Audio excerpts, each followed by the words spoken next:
आप लोगों के कई मोटे मोटे मुद्दे उन दिनों में हमने लिखे थे, नोट किए थे। सेकेंड राउंड ऑफ मीटिंग हुई थी टुवर्ड्स द एंड ऑफ 23 और आज थर्ड राउंड ऑफ मीटिंग है। मुझे नहीं पता कि हमारे से पहले किसी सरकार ने इतना फ्रीक्वेंटली इंडस्ट्रियलिस्ट्स के साथ मीटिंग्स कभी की होंगी। चुनाव के पहले तो इंडस्ट्रियलिस्ट्स की याद आती है, लेकिन जब 2023 में आए थे तब कोई चुनाव नहीं थे। हमारी मंशा थी, हमारी नीयत थी कि इंडस्ट्री आगे बढ़नी चाहिए। उन सभी के मिनट्स बहुत सारे लागू हुए, बहुत सारे अभी इन प्रोसेस हैं, लेकिन उसमें जो सबसे बड़ा एक डिमांड थी वो थी PSIEC की OTS पॉलिसी। अभी बताया गया कि 32 साल से पेंडिंग है, ये 32 साल से आप लोगों की डिमांड है। 32 साल में बीजेपी अकाली की सरकार भी आ चुकी, कांग्रेस की सरकार भी आ चुकी और कई बार आ चुकी, लेकिन वो ये काम नहीं कर पाए। और हमारी सरकार ने 3 साल के अंदर वो काम करके दिखा दिया।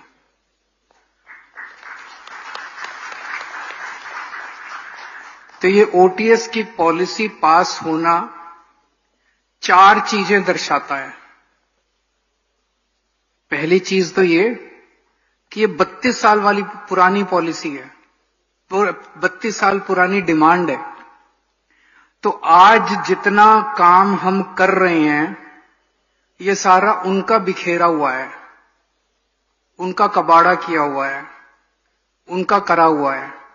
उसको साफ करने की कोशिश कर रहे हैं। पिछले 3 साल में हमने कोई गंद नहीं मचाया। किसी से पूछो ये तो ये जी 15 साल से, ये 20 साल से, ये 25 साल से, ये 22 साल से, ये 32 साल से जितना कचरा अभी साफ करने की कोशिश कर रहे हैं ये सारा पुराना बीजेपी, अकाली और कांग्रेस के टाइम का कचरा साफ कर रहे हैं। दूसरा ये, we are not afraid of taking bold and boldest decisions. जो काम वो लोग नहीं कर पाए वो हमने 3 साल के अंदर करके दिखा दिया। तीसरा ये, हम भ्रष्टाचार के खिलाफ हैं। आज इस पॉलिसी के ना आने की वजह से जगह जगह आपको धक्के खाने पड़ते थे, पैसे देने पड़ते थे, कोर्ट कचहरी के चक्कर काटने पड़ते थे। हम सफाई करना चाहते हैं, आपको एक अच्छा माहौल देना चाहते हैं जिसमें आप सफाई के साथ काम कर सको। कोर्ट कचहरी से, बाबुओं से, अफसरों से, इनसे निपट के, इनसे हटके आप काम कर सको। और चौथा ये जो सबसे इंपॉर्टेंट है, that we are pro industry. बहुत सारे मसले हैं।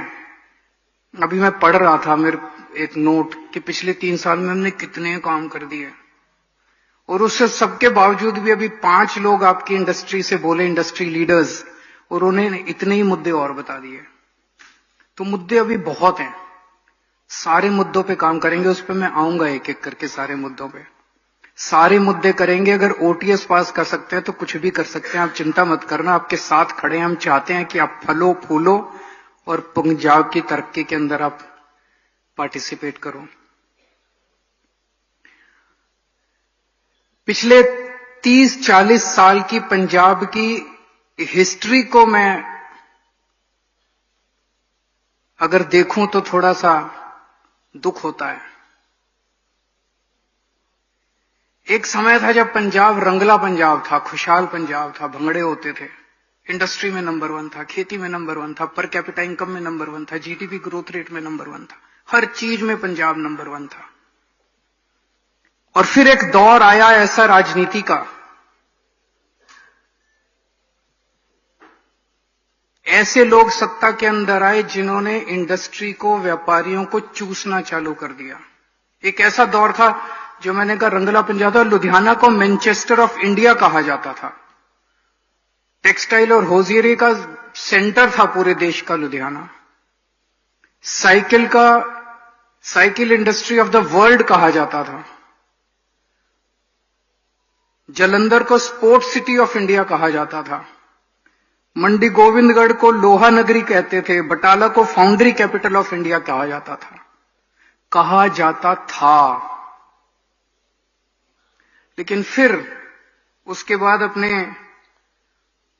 पंजाब को नजर लग गई और ऐसे लोग सत्ता में आ गए जिन्होंने हर चीज के ऊपर कट लगाना चालू कर दिया। मुझे बताया गया, ऐसी अफवाहें होती हैं, हम लोग तो बड़े नए नए आए हैं राजनीति में, 10-12 साल ही हुए हैं। हमें बताया गया कि ऐसा माहौल था कि हर इंडस्ट्री के बाहर उनकी पार्टी का आदमी बैठा होता था और हर ट्रक के ऊपर पैसे बंधे होते थे। अब पता नहीं क्या सच है नहीं है। बताया गया ब्रेड की फैक्ट्री का एग्जाम्पल दिया जाता है जिसके अंदर हर ब्रेड के पैकेट के ऊपर पैसे बांध दिए गए। एक रेस्टोरेंट का एग्जाम्पल सुनते हैं कि उस रेस्टोरेंट वाले से वो नाराज हो गए तो रेस्टोरेंट के सामने एक फ्लाईओवर बना दिया जिसके नीचे कोई सड़क नहीं जा रही, बस इसलिए कि लोग उसके रेस्टोरेंट में ना जा सकें। पूरे सरकारी तंत्र को एक्सटॉर्शन करने के लिए इस्तेमाल किया गया। तंग आके धीरे धीरे धीरे धीरे पंजाब की फैक्ट्रियां, इंडस्ट्री बंद होती गई और इंडस्ट्री उठ के पंजाब छोड़ के जाने लगी। और उसके बाद अगली सरकार आई बड़े बड़े वादे करके, लेकिन उनके मुख्यमंत्री 5 साल कभी घर के बाहर ही नहीं निकले। फिर 2022 में आम आदमी पार्टी की सरकार आई। तो आज जो हम 3 साल से कर रहे हैं, बहुत सारे लोगों को बहुत उम्मीदें हैं, होनी भी चाहिए। आप लोगों ने 117 में से 92 सीट्स दी हम लोगों को, हिस्टोरिकल मैंडेट। पंजाब के इतिहास में कभी पंजाबियों ने इतनी भारी संख्या में सीटें नहीं दी। तो अगर 117 में से 92 सीटें दी तो आप उम्मीद तो करोगे कि ये लोग कुछ चमत्कार करके दिखाएंगे।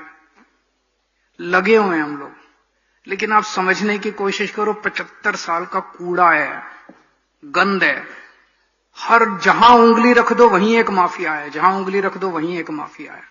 उसको साफ करने की कोशिश कर रहे हैं। आप सब लोगों का सहयोग मिल रहा है, इसके लिए मैं शुक्रिया अदा करना चाहता हूं। सबसे पहले मैं आज पंजाब की सबसे बड़ी समस्या की ओर आपका ध्यान दिलाना चाहूंगा, और वो सबसे बड़ी समस्या नशे की है। हो सकता है आप में से कुछ लोग कहें कि ये इंडस्ट्री की मीटिंग है, इसका नशे से क्या लेना देना है। जिस स्केल के ऊपर नशा आज घर घर के अंदर, गली गली के अंदर चला गया है, अगर इसे नहीं रोका गया तो हमारी नस्ल ही नहीं बचेगी, हमारी पीढ़ी नहीं बचेगी, इंडस्ट्री भी नहीं बचेगी, व्यापार भी नहीं बचेगा, कुछ भी नहीं बचेगा। जिस स्केल के ऊपर नशा आज गलियों के अंदर बिक रहा है, खुलेआम बिक रहा है, आसानी से मिल रहा है, खुलेआम मिल रहा है, और सुन के डर लगता है। एक रिहैब सेंटर में गए, रिहैब सेंटर में कुछ बच्चे एडमिट थे। जितने भी बच्चों से बात, बड़े गरीब घरों के बच्चे थे, जितने भी बच्चों से बात की, पूछा कितने रुपए का नशा करते हो, लगभग हर बच्चे ने कहा जी 3 से 4 हजार रुपए पर डे, रोज 3-3, 4-4 हजार रुपए का नशा करते हैं। इतने गरीब बच्चे 3 हजार रुपए रोज नशा करने का आता कहां से है जी? कुछ भी करते हैं, अब तो लत पड़ गई है, चाहे लूटना पड़े, खसूटना पड़े, कुछ भी करना पड़े, लेकिन 3-4 हजार रुपए तो चाहिए नशा करने। ये आपको एक्सप्लेन करता है for deteriorating law and order situation. कहीं चेन स्नैचिंग हो रही है, कहीं फोन छीन के भाग रहे हैं, कहीं कुछ कर रहे हैं, कहीं कुछ के, जो राइज इन पेटी क्राइम है, ये इसी की वजह से। ये नशा उन्हीं लोगों ने किया हुआ शुरू, जो हमारे से पहले वाली सरकार थी। उन लोगों के सबसे टॉप के लीडर्स इस नशे के धंधे के अंदर शामिल थे उन दिनों के अंदर। वो करवाते थे, पूरी सरकारी मशीनरी उसको एड करती थी, और उस सरकारी मशीनरी के जरिए घर घर नशा फैला के उससे पैसा कमाते थे लोग। और उसके बाद अगली सरकार ने उस पर कुछ नहीं किया। आज हमारा कोई मंत्री, हमारा कोई एमएलए, हमारा मुख्यमंत्री, कोई नशे के धंधे में शामिल नहीं है। इसी वजह से हमारी हिम्मत है कि आज जो नशे के विरुद्ध युद्ध चल रहा है पंजाब के अंदर, ये हम ही कर सकते थे और कोई सरकार नहीं कर सकती थी। जबरदस्त काम चल रहा है नशे के खिलाफ पिछले 20-25 दिनों के अंदर। मैं पंजाब पुलिस को भी इसके लिए बहुत बहुत मुबारकबाद देना चाहता हूं, जिस तरह से पूरे पंजाब के अंदर नशे के विरुद्ध युद्ध चल रहा है। आज तक कई राज्य हैं, मैं दिल्ली के अंदर देखता था, दिल्ली के अंदर खुलेआम आजकल नशा बिक रहा, गुजरात के अंदर नशा बिक रहा, हरियाणा के अंदर नशा बिक, लेकिन जो तमाम बड़ी खबरों के लिए बने रहिए किन्नी टाइम्स के साथ। वीडियो को लाइक करें, चैनल को सब्सक्राइब करना ना भूलें।